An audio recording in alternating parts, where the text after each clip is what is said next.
Hey guys, welcome back to another episode of Jurassic World Alive, and today I'm actually going to do something a little bit different.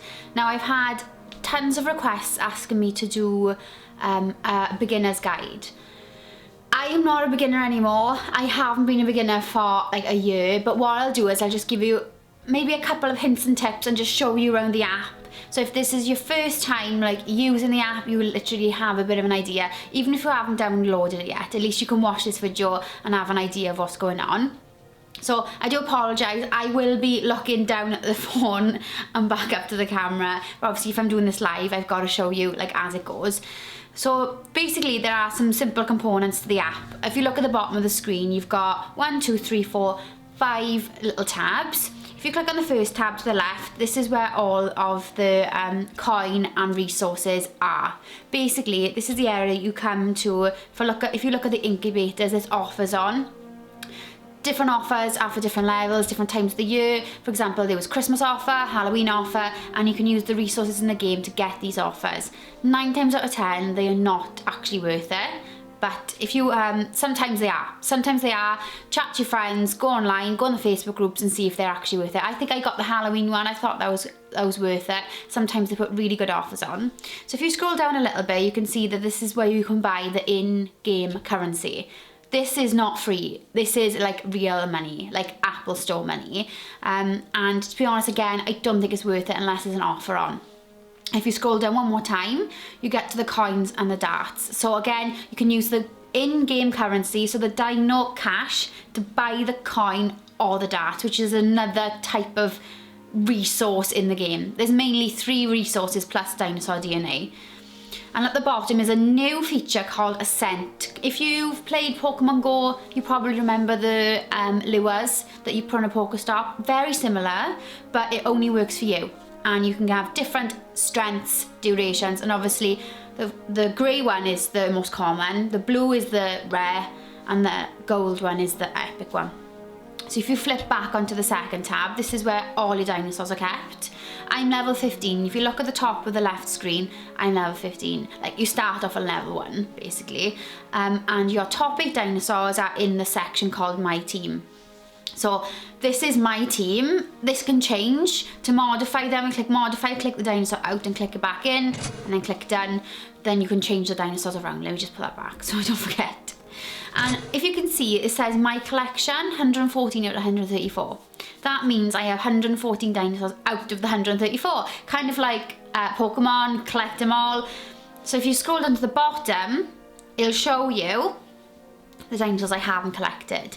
Now, these dinosaurs are really rare, and they're basically mixtures, so they're hybrids, so you mix DNA of different dinosaurs to get to this level. Again, if this is a basic guide, there's no point in me going into it at the moment. But the dinosaurs are actually leveled, or well, organised per level, so that you can see the bottom ones are the level 1, and as you scroll up, they go up and up and up a level until the highest level is just below your team. This never used to be this way. It used to be alphabetical. And then they changed it to how much DNA you have available for that dinosaur. And then they changed it to basically levels. So it makes it easier. That makes sense. The higher level dinosaurs are going to be most likely the ones to be in your team. So this is the way that they've organised it. If you go to the third tab, Indie Tree, this is the map. So this is where you collect your stuff. Your dinosaurs and your resources. So if you see here, there's a dinosaur right in front of my house. I'm lucky enough to have a rare dinosaur. Common dinosaurs, if I skip around in the background, you can see some dinosaurs. For example, this grey one, he doesn't have a circle around him. He's a common. You can see the top, Apatosaurus common. It shows you what currently mine is. So mine's a level 10 currently, and I have 14,000 dinosaur DNA of this specific dinosaur. So if I flip around and I click on this one, it's Utahraptor, and it's actually rare. You can see there's this blue circle around his feet, there's a blue circle around his icon, and at the moment my Utahraptor is level 15 and I have 6,000 DNA.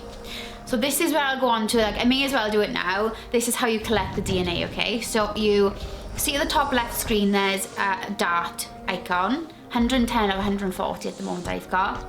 And on the right, there's a battery. battery's full, and that's because I'm actually quite close to the dinosaur.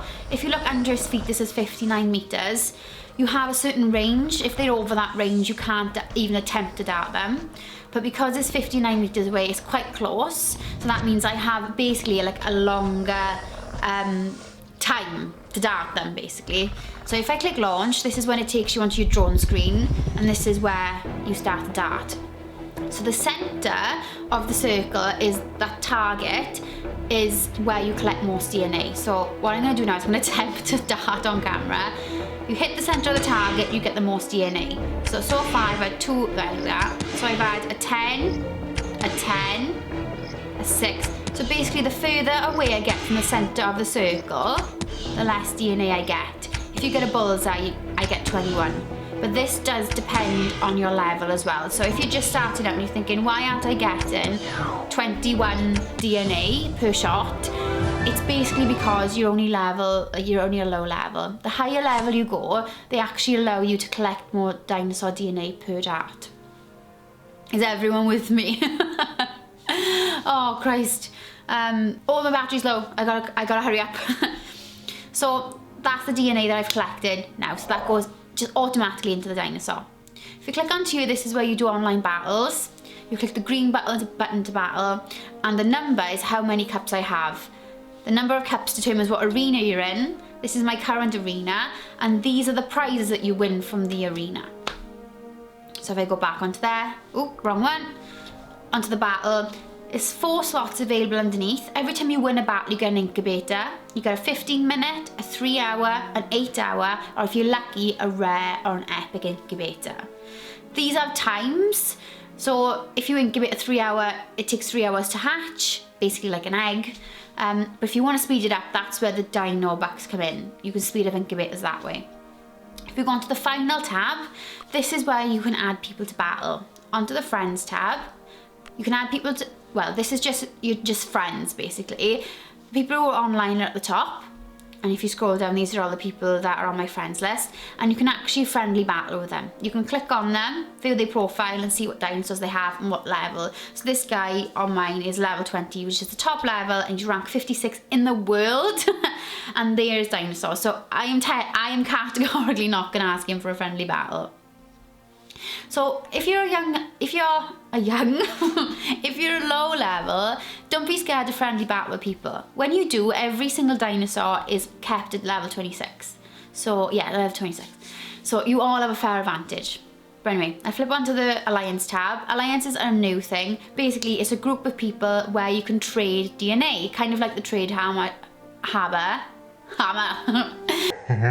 Trade Harbor in Jurassic World the game. But this time, if you give someone DNA, it gives you coin back. So for example, if I just go down, Purosaurus, there we are. I've donated some DNA and I get 80 coin in return. It also allows people to message and stuff. So earlier on, I think I said hi. Where's it gone? It's gone. Oh, there it is. I said hi, and someone replied saying morning. But these groups are like heavily, not moderated, but you can't say certain words or phrases in them. So you can chat to people in your alliance, but it's basically censored. At the top of the screen again, top right, this is quite new. This is a daily mission. It's been doing my head in, but it's another way of getting resources. So I've collected enough DNA today, so I got rewarded 150 coin, and etc, etc. So the last thing I want to show you is the map. So if I go back onto the center button, which is the map, can you see this orange drop? This is where, kind of like a Pokestop, you can collect resources. Now, I'm not close enough at the moment, but once you go into the drop and you spin it, you got a chance of getting bucks, darts, and coin. And that's just luck. It just depends on how much you get from each one. So if I go back onto the main screen, and remember I mentioned those scent capsules earlier? This is where they're kept. So if I activate a scent capsule, the grey ones will attract common, the rare scent capsules will attract rare, the epic, so on. And there was kind of like a Halloween one, which is like a holiday one, scent of claws and raptor. So basically different scent capsules that you can buy. And once you activate them, it will draw dinosaurs to your area, kind of like a lure, but it'll only work for you. If you and your friend are sitting there, it won't work for your friend. So I think I've covered everything. I tried to keep it really short because there's so many like parts to this game. Like if I tried to go into it now, I would just waffle on and never shut up. But this is the first part of my beginner's guide anyway. If you enjoyed, hold tight, I will be uploading more, and good luck in your Jurassic World Alive adventure. Thanks, bye.